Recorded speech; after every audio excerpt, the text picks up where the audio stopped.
पागल दीवाना काहे जमाना कैनी कवन कसूर। पागल दीवाना काहे जमाना कैनी कवन कसूर। एके पल में हाथवा छोड़ा के गैलू हमरा से दूर। रे पगली भूल गैलू काहे तू दूर गैलू। रे पगली भूल गैलू काहे तू दूर गैलू।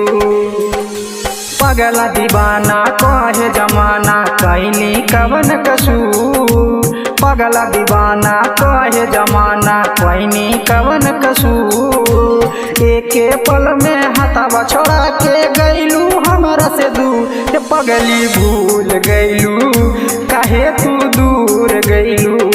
रे पगली भूल गैलू काहे तू दूर गैलू।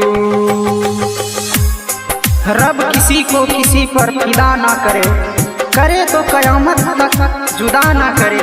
ये माना कि कोई मरता नहीं जुदाई में, लेकिन जी भी नहीं पाता तन्हाई में। अरे बेवफा ऐसन काहे कैलू, तू हमरा छोड़ के चल गैलू।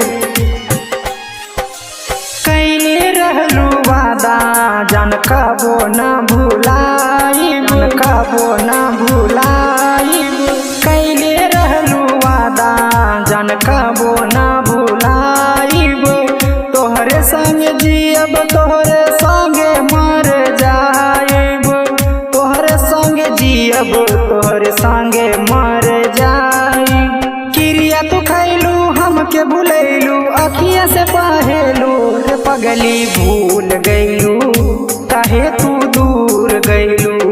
रे पगली भूल गैलू काहे तू दूर गैलू। प्यार सभी को जीना सिखा देता है, वफा के नाम पर मरना सिखा देता है। प्यार सभी को जीना सिखा देता है, वफा के नाम पर मरना सिखा देता है। प्यार नहीं किया तो करके देख लो, यार जालिम हर दर्द सहना सिखा देता है। गुट गुट के जिया तारे बिट्टू बाबा तोहरा प्यार में, बिट्टू बाबा तोहरा प्यार में। गुट गुट के जिया तारे बिट्टू बाबा तोहरा प्यार में। बीकी पवन धोखा खैले मिलिन बाद में।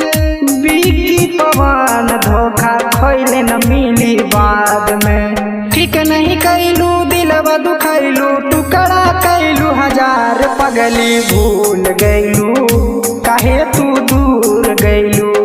रे पगली भूल गैलू काहे तू दूर गैलू।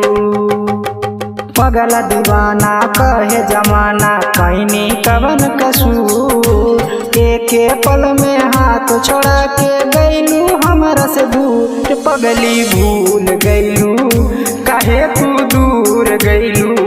रे पगली भूल गैलू काहे तू दूर गैलू। म्यूजिक बाय सजनवा रिकॉर्डिंग स्टूडियो बांका।